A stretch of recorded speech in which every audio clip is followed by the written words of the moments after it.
Hey, why is someone broke like you here? You are ruining the sushi experience. A familiar voice reached my ears unexpectedly at the sushi restaurant where I had come to appreciate Mew Jr., Ethan's hard work. Looking toward the voice, there was Emily, a high school classmate. I don't know why, but apparently she hates me at some point. I thought I wouldn't see her again after graduating high school, as she went on to a national university, and I found a job, but here she was. Why am I here? As you can see, I'm having a meal. I replied honestly, and she snorted, looking me and Ethan up and down. You're really putting on airs. Oh, I'm meeting someone here after this. He's a rising star at a major corporation. What are you doing now? Having settled for a high school diploma. She went on bragging about her boyfriend endlessly. She also seemed to work for a big corporation, quite pleased with herself. I was calming Ethan, who was upset with her attitude, and shortly afterwards a man walked into the shop, and I recognized him. Oh, hey there. What a coincidence. It turned out the boyfriend Emily was waiting for was actually the subordinate I'm quite fond of. Emily stood up with a shocked look on her face. You guys know each other? Yeah, that's my subordinate. Definitely a key earner for us. My name is Ken. Born and raised as an utterly ordinary kid in a family of 4 with my parents and sister, I was the class clown that you'd find in any classroom. Kenzie is the best, isn't he? When you grow up, Kenzie, let's become comedians together. Oh, no way. I'd rather be a handsome actor or something. I always loved seeking out fun and interesting things and getting everyone involved in the good times. I was even the cheerleader at the sports festival and tried my hand at the student council. I hate to toot my own horn, but I was always the popular one in the center of the crowd. My name made it into all the categories and those most likely to lists you'd find in the yearbook. We were just an average family, not particularly wealthy, but the love I got from my parents was almost too much during my teen years. I think I was pretty fortunate compared to some folks who have to deal with really tough family situations. Bro, I can't get past this level. Can you help me out? I got along well with my sister, and we'd often play video games together like this. Oh, by the way, this is from your senior. Seriously, I wish he'd just give these things to you himself. It's such a pain, you know. Maybe it's because we get along so well as siblings, but I even get love letters and little treats from my sister, 2 years younger than me, and she'll scold me from time to time. But I guess that's just part of being popular. I think I had a pretty good run during my school days. Speaking of popularity, my childhood friend was quite the charmer. Emily, with a mom who's a doctor and a dad who's a CEO. She's the lady living next door, and we've been together since kindergarten. Since our families live next door to each other, we've been close, even going on vacations together at times. Hey, Kenny, let's go to school together. Yeah, did you get your bangs cut? Looks good on you. I like this style better. Chatting about this and that, we often walked to school together, so people frequently mistook her for my girlfriend. I wasn't exactly upset about it, and it seemed like Emily didn't really mind either, so neither of us confirmed nor denied it. Thanks to that, I didn't have a girlfriend in middle school, but that was fine by me. I had more fun messing around with the guys anyway. Ken's got it made, man. You're dating the cutest girl of your grade and your childhood friend. It's like something out of a comic book. And you're the one making your girlfriend from another school wait. Better head back, buddy. I do want to see my girl, but I'm also here to pick up the girl who's coming to meet you. These were the kind of silly conversations we had while changing after club activities, just part of a fulfilling day. Emily was as beautiful as they say, a real head-turner. She was well-mannered and kind to everyone. And she was quite a hard worker. With her beautiful long hair, slim and long limbs, and a petite face, she could have been a model. You know, Emily looks like a model. If she's standing next to Ken, it's enough to make anyone feel insecure, That's what the girls would say. Which high school are you going to, Kenny? As entrance exam season approached, it naturally became the hot topic. Fortunately, I was on the smarter side, so I set my sights on the top local prep school that was also known for its stellar soccer team. Really, maybe a lame for that too. My mom wants me to become a doctor, she said. What? Then we might be together in high school too. Let's give it our all. On our days off, we studied at each other's homes. I'm so glad Kenzie is going to the same high school as Emily. Keep up the good work, Emily's mom would say as she brought over some fancy cake, and even my sister would join our study sessions with her own schoolwork. It was a pretty great relationship, I think. But a year into high school, my relationship with Emily changed dramatically. We both got into the schools we wanted and were thrilled, starting off commuting together, but gradually, Emily's behavior became strange, and by sophomore year, she didn't even speak to me. Lately, I feel like something's off with Emily, I remarked. Did you do something, bro? My sister asked. As we bickered back and forth, my mom chimed in. Emily has always been pretty, but she's become even more beautiful in high school. Maybe she's got a boyfriend. My sister added, true. She was so cute and yet didn't have a boyfriend in middle school because you were always around. At my sister's grade level, people would sometimes gossip about me and Emily, wondering if I was the reason she didn't have a boyfriend. Well, I guess it was mutual because I didn't have a girlfriend either. Sure, once we got to high school, club activities kept us busy, and since morning practices meant we hardly saw each other at the crack of dawn, it wouldn't have been strange if Emily had gotten herself a boyfriend without me knowing. Being one of the top brains in our grade, acing sports without breaking a sweat, and being a knockout to boot with a face and figure straight out of a magazine, it's no wonder students from other classes and schools would come just to catch a glimpse of Emily. Even our school festivals had more than a few folks, guys and girls, showing up just to see her. I took it for granted that Emily would always be there by my side, but suddenly she felt a bit distant, and I couldn't help feeling lonely. Even you, with your serious soccer game, got dumped by the girl who was your girlfriend. Huh? Shut up, man. She was just a childhood friend. We weren't dating. Teased by my friends, but I was pretty busy myself and, as always, had no trouble getting attention from the ladies, so I just made casual girlfriends to pass the time. By the time we were seniors in high school, just as summer vacation was about to start, my parents got into a car accident. Dad passed away and Mom, who was in the passenger seat, survived but became paralyzed from the waist down. With the sudden loss of Dad and contemplating the future, Mom sank into depression, and my sister lost her spark too. We received a fair amount of insurance money, but with Mom having been a stay-at-home mom and now facing the challenges of paralysis, getting a regular job seemed unlikely. The reality is harsh, given the need for rehabilitation and assistance. I'm not going to college, I'm going to work. When I told my family, they reacted, "Why on earth would you do that? After attending such a good high school, you're going straight to work." I'm sorry, it's because I ended up like this. Mom kept apologizing profusely, and my sister tried desperately to stop me. No, it's not Mom's fault. I found something I want to do. Even my guidance counselor at school tried hard to persuade me, but my mind was made up.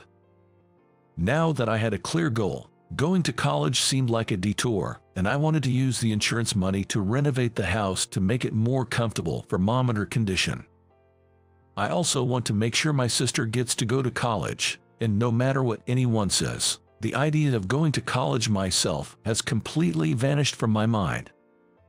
Hey, what's the deal here? About a month after my dad's passing, there was Emily, standing in front of our house, looking really upset. What do you mean by what's the deal? Did I do something to you? Her recent attitude of ignoring me had irked me a bit, so I replied somewhat defensively. You're planning on getting a job instead of going to college. Whether she'd heard it from someone or my sister had asked her to persuade me, Emily was laying into me with fiery anger. That's ridiculous. Completely unthinkable. You're settling for just a high school diploma in a world where everything is judged by your education. You want to give up on life. You're going to regret it for sure. Feeling a bit sad that this was the first conversation with my childhood friend after such a long time, I let out a sigh. Emily suddenly looked down, taken aback. I'm really sorry about your father, but there are scholarships, and if that's still not enough, I'll ask my dad to prepare some money. With your brains, you could go to a state college, so why won't you? The look on Emily's face was terribly somber. Listen, Emily, I made this decision on my own. There's something I want to do. What about you? First, you avoid me, and now you ambush me just to say this. I couldn't take it anymore and reached for the gate to our house. I didn't mean, you're someone who deserves to be recognized. It can't end with just high school, but you need to bring results to be recognized. With a trembling voice, Emily whispered to my back. Her voice was filled with a desperate clinging sadness, and for a moment, I almost turned around, but I didn't look back and entered the house. I'm home. Ken, are you okay? My sister must have seen the exchange from her second-floor room. She asked me with a worried tone. You all right? Yeah, I'm good. By the way, did you tell Emily that I'm getting a job? I haven't talked to Emily at all. We haven't seen each other. At first, I thought you were getting a job for the family's sake and I was against it. But if you have something you want to do, I'll support you. She gave a sweet smile and said, Dinner's on the table. Go ahead and eat.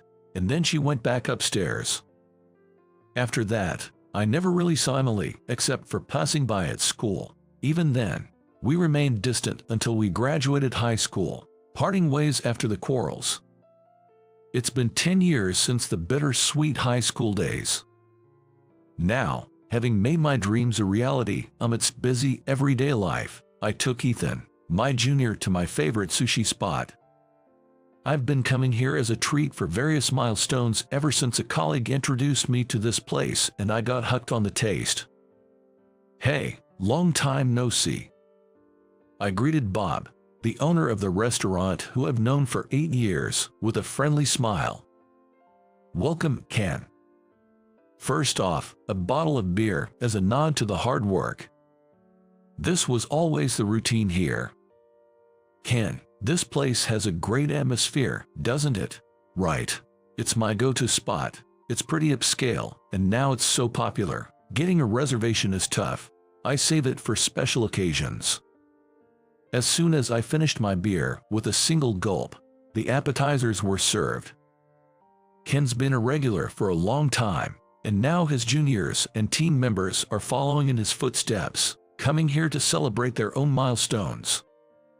He said with a grin as he started to prepare the sushi. Well, this is seriously delicious. You really know the best places, Ethan praised after trying the appetizer. Today's your treat for wrapping up the huge project, so savor it to the fullest. Watching Ethan gobble up the food with delight made me happy, and I too started on the appetizers. It wouldn't be an exaggeration to say that the drive to eat this sushi is what motivates me to tackle big jobs. As we were thoroughly enjoying our meal, the door to the restaurant opened and I heard a familiar voice. I know we're a bit early for our reservation. Is that going to be okay? He'll be here shortly as well. I couldn't help but turn around at that familiar voice. No way, what are you doing here? Unbelievable. She looked even more beautiful than I remembered, dazzlingly so. Emily, my childhood friend, with whom I had a falling out after a big fight. It's nothing out of the ordinary, as you can see, just having dinner. I replied, feigning calmness. She looked from me to Ethan and then strode over to me.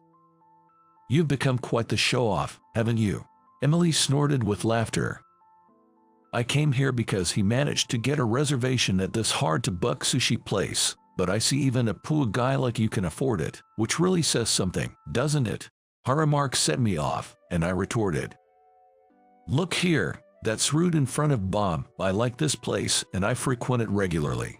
What about you? Your boyfriend is coming, right? Go on, get going. As I dismissed Emily with an exasperated tone, she said, "Well, that's true. Unlike you, I didn't settle after a tragedy.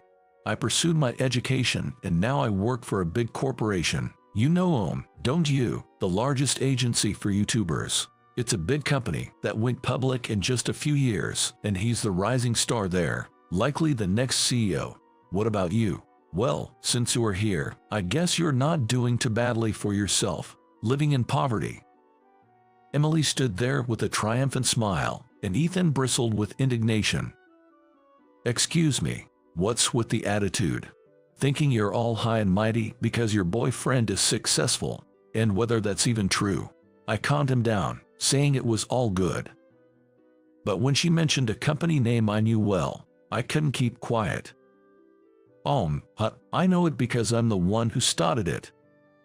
As I said this quietly, the door opened and in came a man I also recognized. "Mr. Burton, what a coincidence. How are you doing?"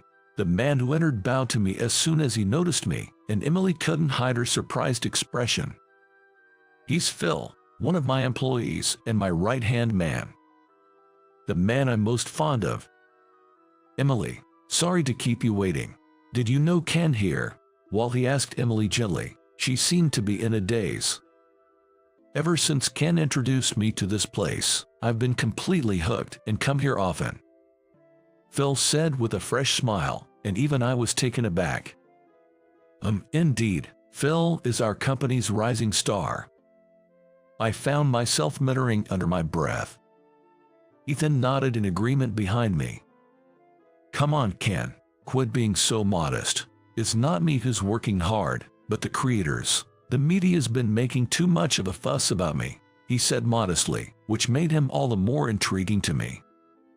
"Ever since I was a kid, I loved involving everyone in fun activities, so I always wanted to enter the entertainment industry.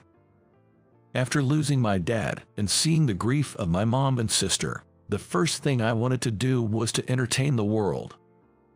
After high school, I got a job at a local ad agency, but all the while, I studied the entertainment industry thoroughly and set my sights on YouTube. I tried broadcasting myself and realized it was quite challenging, and that's when I got the chance to meet others who were also posting on YouTube. There, we revealed our problems to each other, and then we decided to start a company.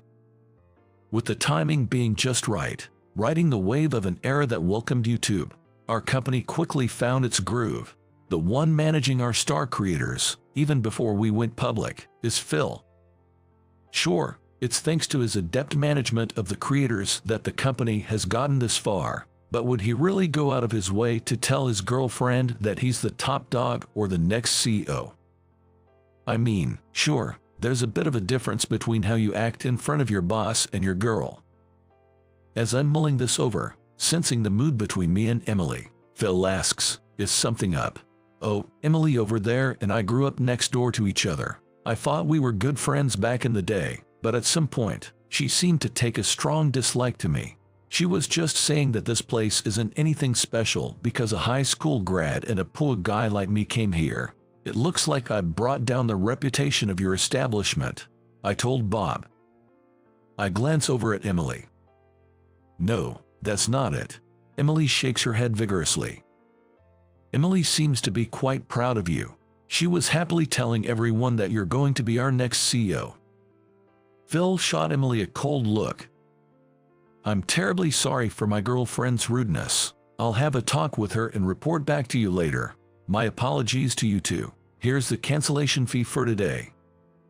Phil bowed deeply to the main chef, paid the cancellation fee to a nearby employee promising to come back again, and with a quiet, icy voice, said let's go, and took Emily out of the restaurant. Emily could hardly walk. Tears were streaming down her face. I let out a big sigh. "Really sorry about this. I ruined the mood. This was supposed to be a fun meal, and now it's all for nothing." No, Ken. It's not your fault." He started preparing the next dish with a smile. Ethan agreed with him, saying, That's right. But it's surprising.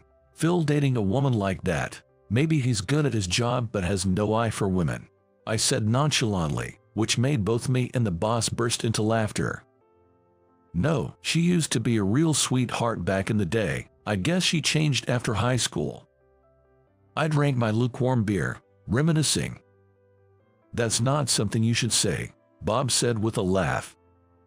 With a puzzled look, Ethan said, sorry about that, while scratching his head and ordered a hard seltzer. The next day, although Phil was supposed to be on a business trip starting today, he showed up at the office early in the morning and said, I'm really sorry about last night. I talked it over with my girlfriend, and we've decided to break up. Can I give you a detailed report when I'm back soon? After his brief report, he headed off to Kansas. So, they broke up, huh? I felt a bit guilty but softened off and went back to the usual grind.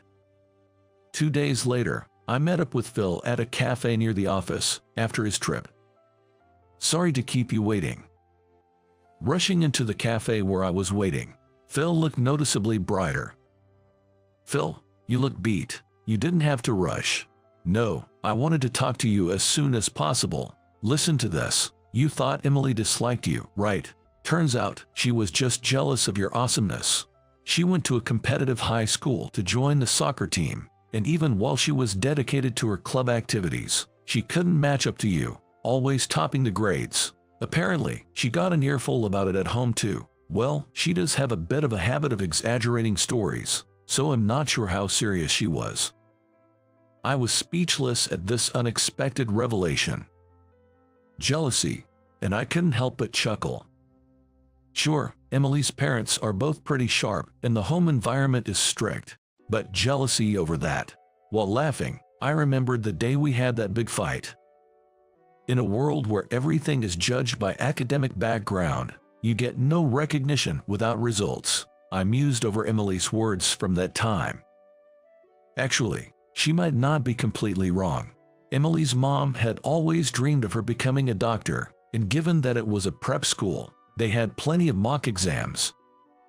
Maybe Emily was feeling cornered, too, having the reality of her chances at specific dream schools confronted by those mock exams.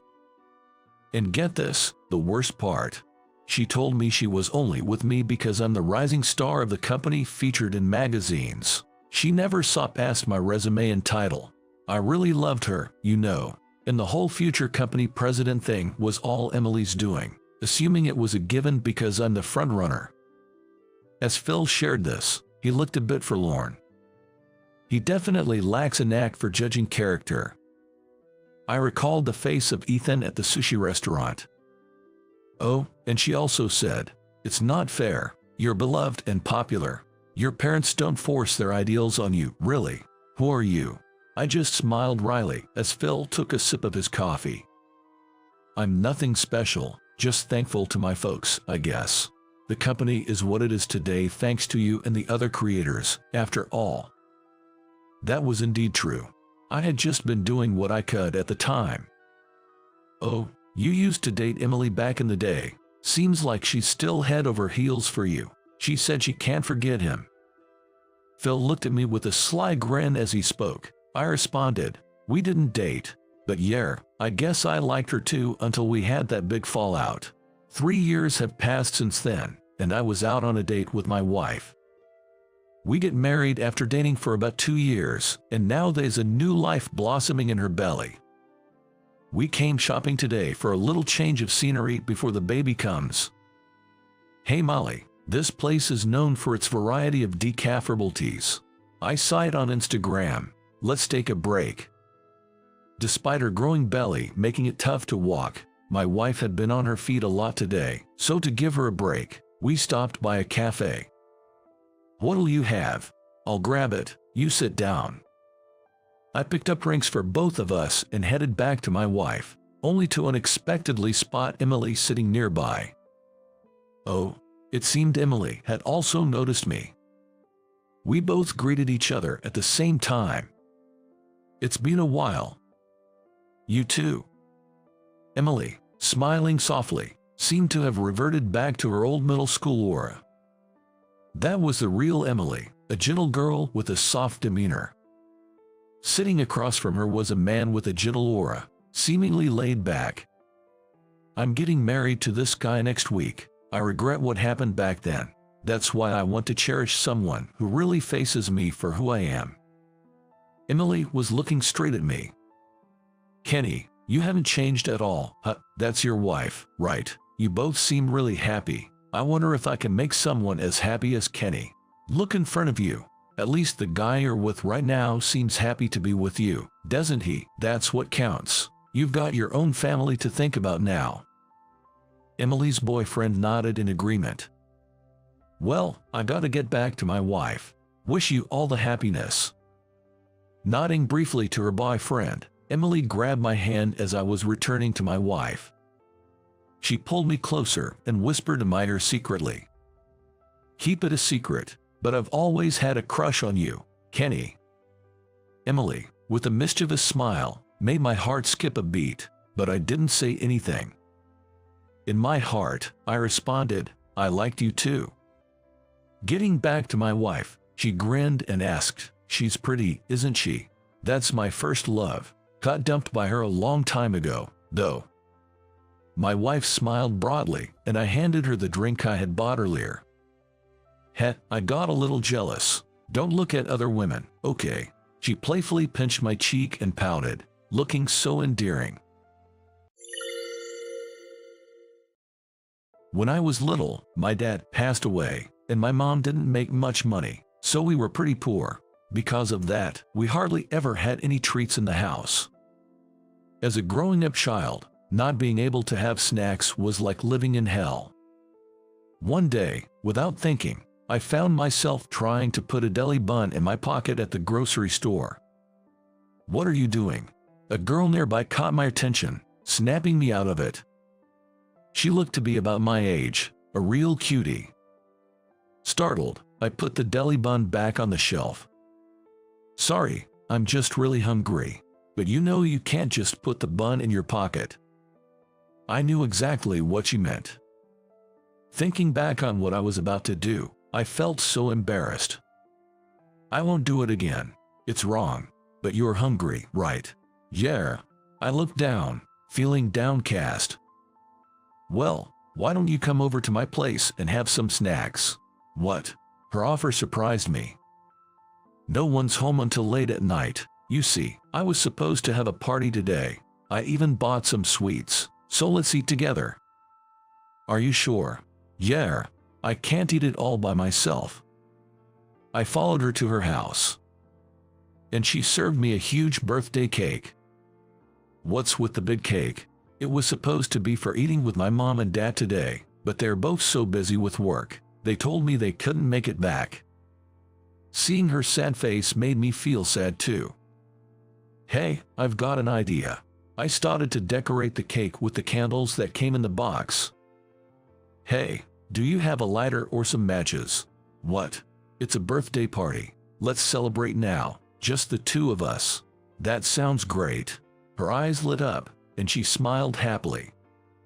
And so, I sat there with the girl whose name I never learned, eating the big whole cake.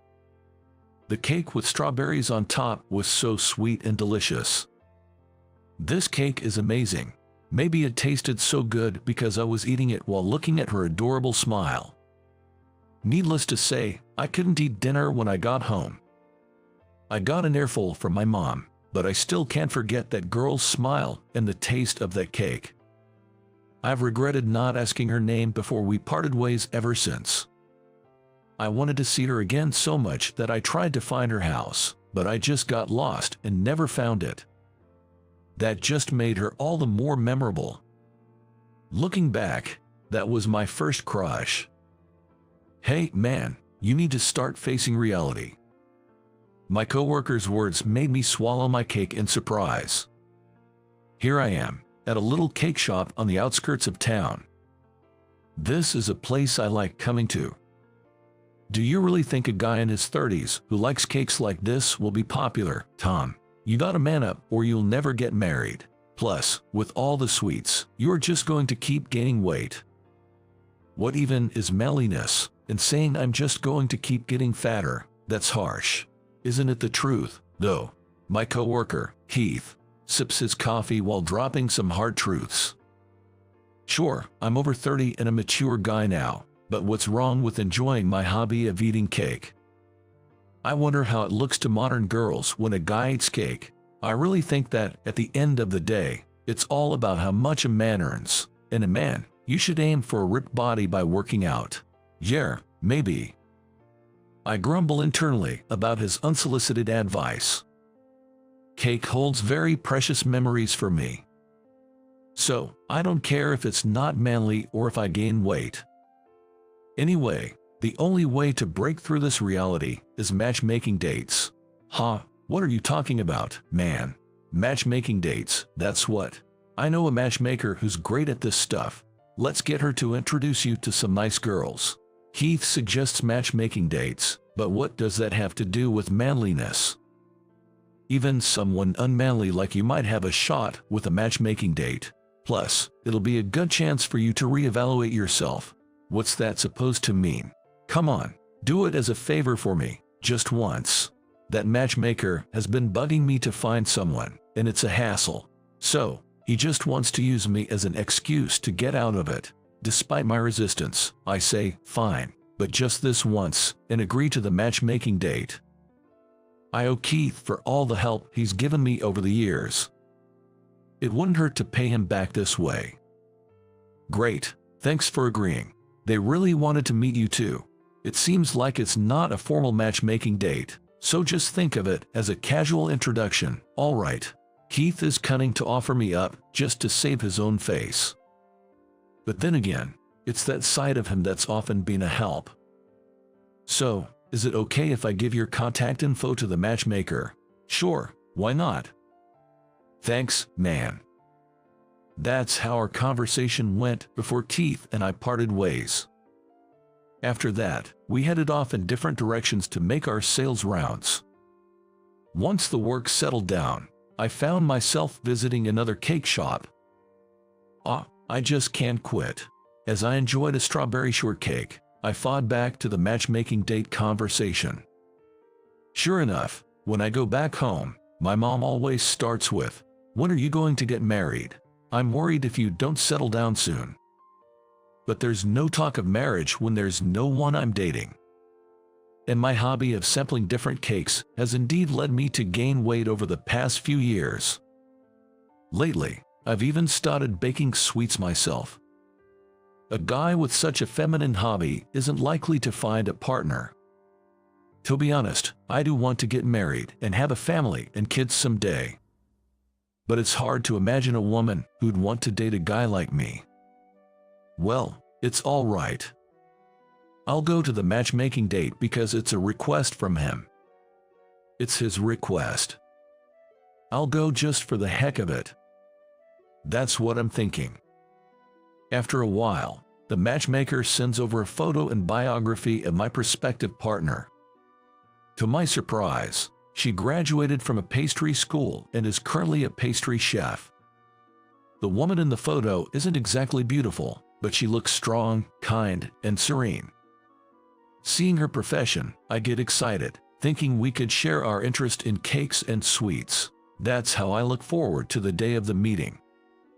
Near the store, a woman supposed to be Lucy, the matchmaker my colleague had introduced to me, greeted me at the entrance of the restaurant. "Hello, nice to meet you. My date, Emily, had a sturdy build but a reserved smile that was incredibly sweet." After we exchanged introductions, I struggled to find topics to talk about, finally managing to ask, "So, why did you want to become a pastry chef?" That was all I could come up with. She replied in a low voice, "Because I love cakes." She seemed nervous, not making eye contact and constantly looking down. Maybe she's just shy. I tried actively to talk about hobbies and favorite foods, but the conversation just wouldn't take off. She kept looking down, answering tersely. Maybe she wasn't into it. Honestly, I felt the same. I had hoped we'd bond over our love of cakes, but perhaps she didn't see me as her type. That makes sense. I'm well aware of how much weight I've put on. I guess she's going to turn me down. I knew this, but still came here anyway. Well, it's okay. The next day, I was lazing around at home on my day off when my cell phone rang. It was from Lucy, the matchmaker. "Thank you for yesterday. So, Emily wants to meet with you again. Tom, can you find the time?" But she seemed disinterested. Lucy counted. She's the one asking for a second meeting, so maybe that's not the case. All right, I understand. Though skeptical, I agreed to meet Emily again. Oh man, I hope we don't run out of things to talk about again. The day was perfect for a park meetup, sunny from the morning. At the appointed time, I went to the clock tower where we agreed to meet, and she was already there waiting. Just the two of us today, no Lucy. Can we actually talk this time? I felt an odd tension, my heart pounding since morning. As we sat on a bench with a view of the sea, she suddenly began to speak. "I'm sorry about the other day. I was so nervous, I couldn't talk properly. I wanted to apologize for that today," she said with an apologetic look. "Also, for not properly answering why I became a pastry chef. You see, it's actually because the boy I had a crush on wanted to eat delicious cakes." She smiled brightly as she replied. At her words, my heart nearly stopped. She continued, "My parents both worked and often came home late. On my birthday when I was little, they couldn't make it back because of work, and I ended up sharing a birthday cake with a boy I met at a grocery store. He told me then, 'The cake tastes better when I ate it with you.' It was 20 years ago. Do you remember? It's been so long, you probably forgot." "That was me," I managed to say, with a choked voice. "Yes, I know." She smiled warmly. It took me a moment to understand what she was saying. "Actually, I know Keith. He often told me about you, Tom, about your love for cakes, that the first whole cake you ever ate was a birthday cake for a girl you didn't know. When I heard your name, I realized you were that boy. I remembered your name from the name tag." On that day, she recognized my elementary school and name from my name tag, and had been thinking of coming to see me later, but it turned out she had to move away suddenly. Later on, she got to know me through a friend, Keith, and had been asking about me. So, this matchmaking meeting. Yes, I asked Keith and the matchmaker to set it up, insisting a bit, because I just had to see you again. I was lonely on my own, and thank you for having cake with me. I should be the one thanking you for speaking to me that day. Her words nearly brought tears to my eyes. I should be the one grateful for her having reached out to me. Yet, she thanked me. She said I was her first love. It made me so happy to know she had been thinking of me all this time. "I brought a cake that I made today. Would you like to share it with me?" Of course, I'd eat as many as you bring, even hundreds. I was too overjoyed to keep speaking.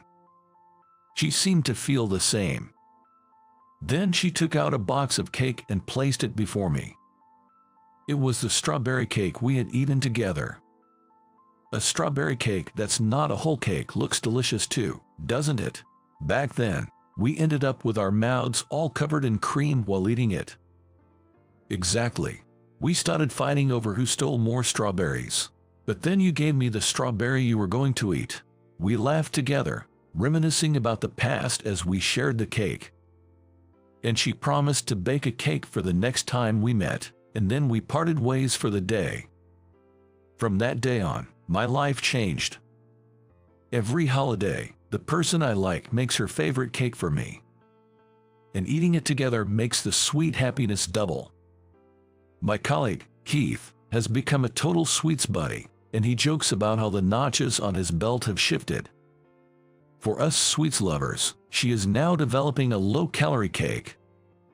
Our dream is to one day open a cafe selling the cake she has created.